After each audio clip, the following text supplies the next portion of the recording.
Hello folks, welcome back on the plot. Welcome to Allotment Joy. My name's Elaine. Anyway, so I've come down, it's Sunday evening and apparently we've got some storm weather coming across the country. So I thought I'd pop down and have a look to see what could possibly blow over and sort of secure the, well, batten down the hatches basically, you know.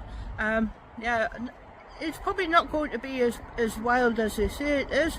There's going to be wind gusts about 70 odd miles an hour, something like that anyway. But nevertheless, so I've just popped down to have a look to see what could possibly fall over. And even though there is a breeze picking up now, yeah, there's one or two things falling over already.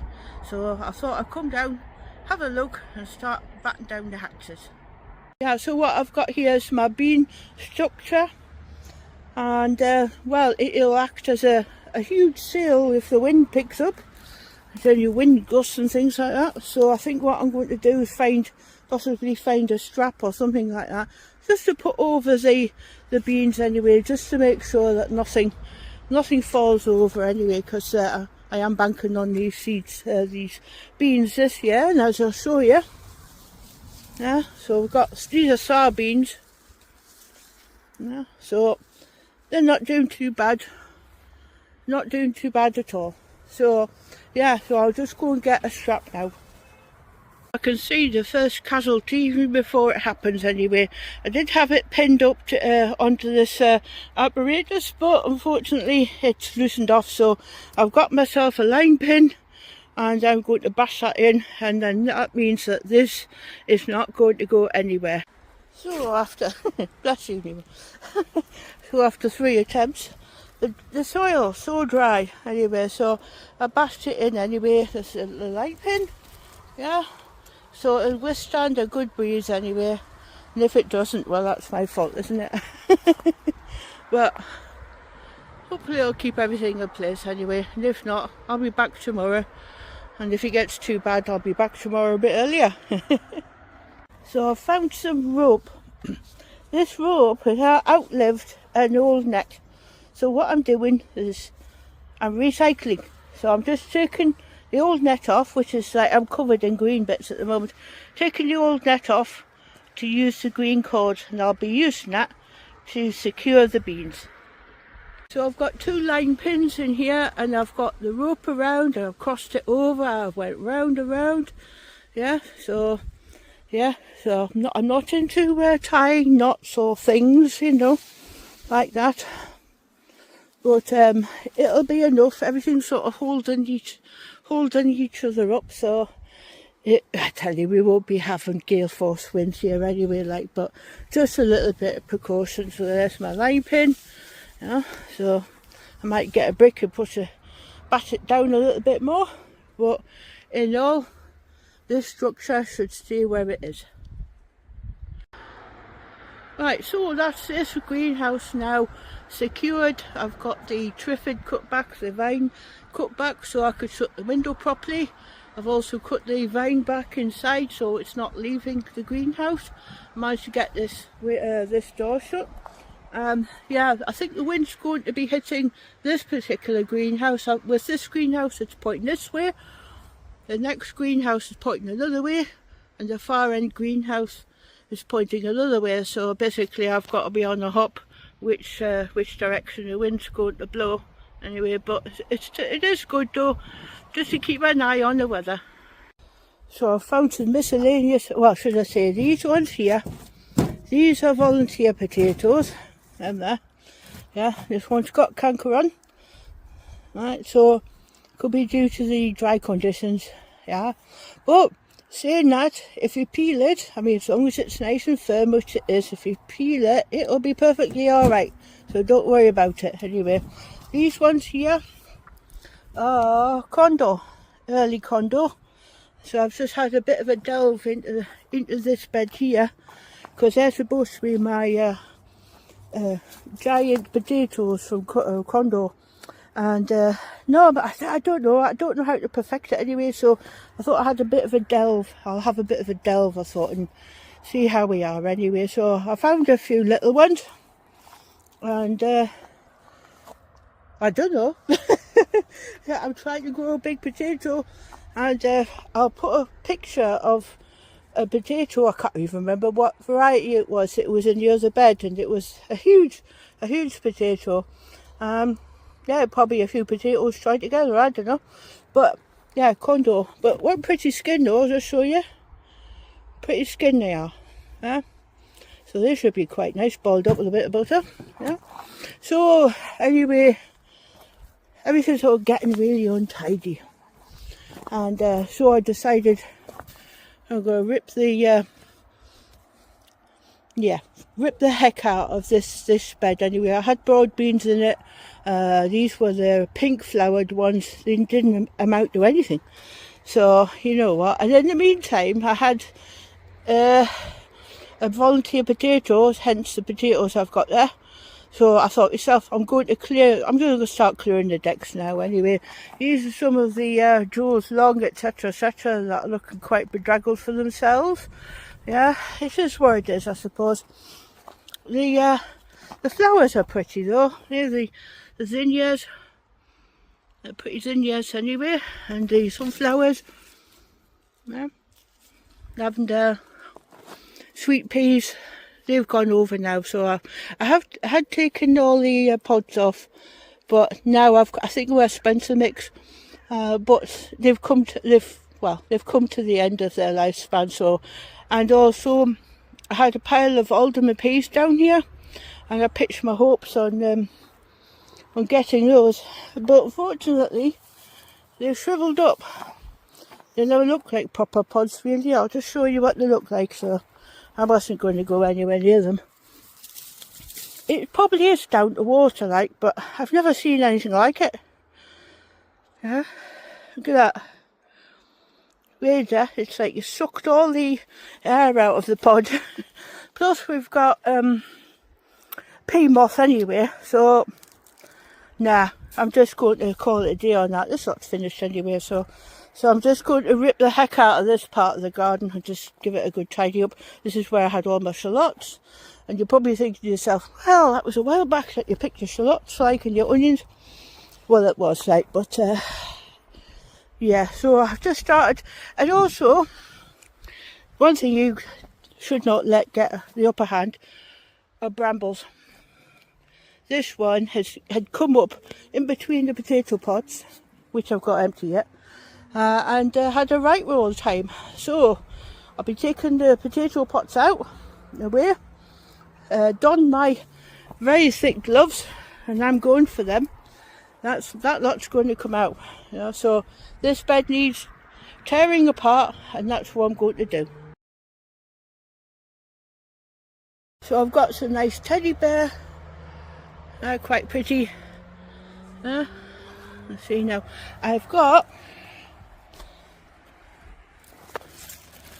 I gave a plant away, and I thought, Crown Prince.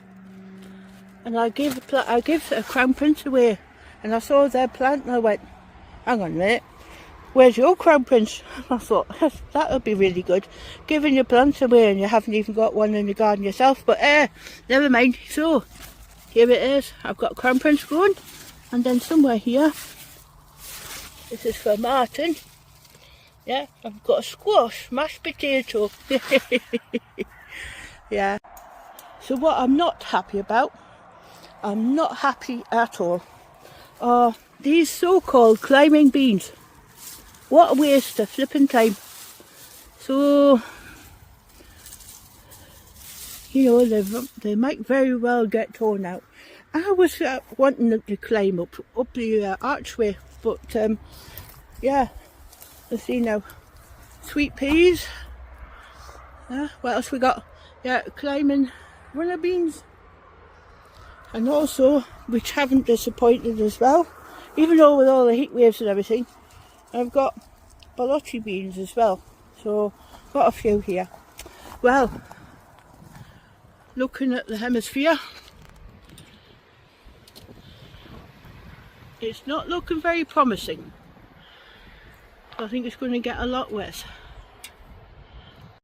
So I was watching a gardening program today about how to find out whether your corn is ready.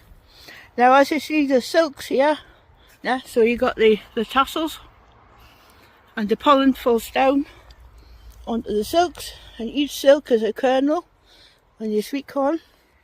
So your sweet corn, what do you call it, the silks have got to turn brown. So also when you buy your sweet corn, check to see whether it's compatible with other sweet corn varieties, because some are. And also another thing to remember for next year is that how long does it take for that variety of sweet corn to mature. So I know, like for instance in the States, the commercial growers, they say like it's a 90-day corn or a 60-day corn or something like that anyway. So it's good to check how long they take. So it gives you also a guide of when they're ready. Also, what you can do is, like, I'm not going to do it now, like, but what you can do is, if this was brown and you're not quite sure whether it's ready or not, they say if you can feel the top here and it's slightly rounded and it's ready to bring out, or the other way is to peel a few leaves back and have a look anyway and check to see whether the kernels, whether the fluid coming out of the kernels is a milky colour, and that's the way you'll find out whether they're ready to come out.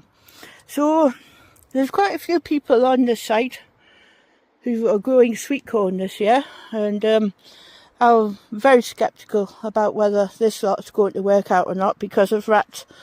But I did see something very interesting out there. It's clear plastic pop bottles. If you take the end off and then slip it over the top, could possibly help the sweet corn, or protect the sweet corn from rats. So I'm going to have to count how many pop bottles I need. yeah, I've seen people who've put barricades around and everything. If the rats can't climb over it, they'll dig under it. So you know, if you're lucky, yeah, if where you are there isn't a rat problem or whatever, then you'll just waltz it. I'm just looking down here. I can see a onion. Come on, you're coming at me. Yeah, another onion. I think somebody's watching me. You want to go home? Yeah. Max, what you done with your collar? You went and lost it, didn't you? Want to go home? Want to go home? They can't wait to come here, and then they can't wait to go home. Yeah. Anyway, I was looking at the state of my hands. Like for instance here, if I can get my foot there, look, you see the state of that? So, these are working hands. First of all, the fruit cage got me.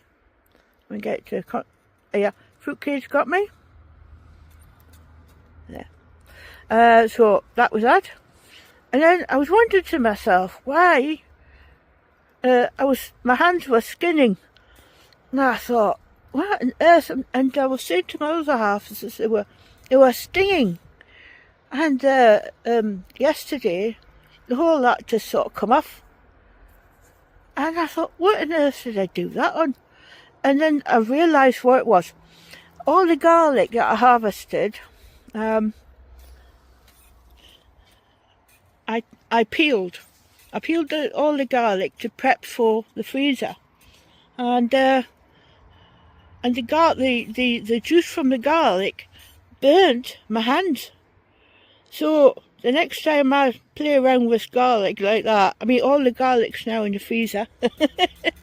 Got a good bag of garlic out of that lot. But yeah, definitely. So beware. It was garlic juice anyway. So yeah, and on the other hand, I've had a blister. In fact, I had a blister on these two here, and that was it was a bay tree. We've got a big we had a huge bay tree at home, and it needed to come down. I mean, it was all of 15-20 foot high, way too big, and every time you cut it, it grew back with even more vigour and even more vigour. And yeah, it just grew and grew, and it was so hard to keep in check anyway. And that's the thing when you've got a bay tree, and this is particularly for Mal, the veg plot man, because once you get a bay tree, once it gets established, yeah, it'll just get, you know, unless you really keep it in check. But we did, and eventually it was just too much. So we chopped it down to well, all of what, 4 foot high. So anyway, long story short, I went and got my secateurs, my trusty secateurs, and I was a human chopper upper. I chopped everything up into large bags and things like that, and hence the blisters. You know, so delicate me. Working hands anyway. I need to look after my hands and get some proper cream for them, you know, because your hands do a lot when you're at the allotments anyway. So yeah, so now you know about garlic. I would never thought that, honestly. I just couldn't understand why my fingers were stinging as they were, but it was garlic of all things. So I'm surveying over all these red cabbages, and they're doing quite well. Some were planted close to each other. There's 6, 1, 2, 3, 4, 5, 6, 1, 2, 3, 4, 5, 6. Yeah, six cabbages in one small area, and I think they were spaced out a bit more. And these are looking cracking as well. So I'm going to have a lot of red cabbage. Right, let's get this closed. So that's that. That's official. I've got 3 greenhouses all locked up, all closed up, and windows shut, triffids cut back, and yeah. So I've been across to my plot neighbours as well, 2 polytunnels, and made sure that they're all secured and things like that. So yeah, that's what you do for your plot neighbours, just to make sure anyway. So if it comes down or gets wild tonight, then yeah, it could do as much as it wants then, really. So I'll finish here, and yeah, let's see what tonight brings us, or tomorrow anyway. But fingers crossed anyway that we get some rain. You know, we'll get some rain, and then I won't have to go and get my wheelbarrow and my watering cans out anyway. So anyway, thanks for watching. I'll see you in the next one. Bye for now.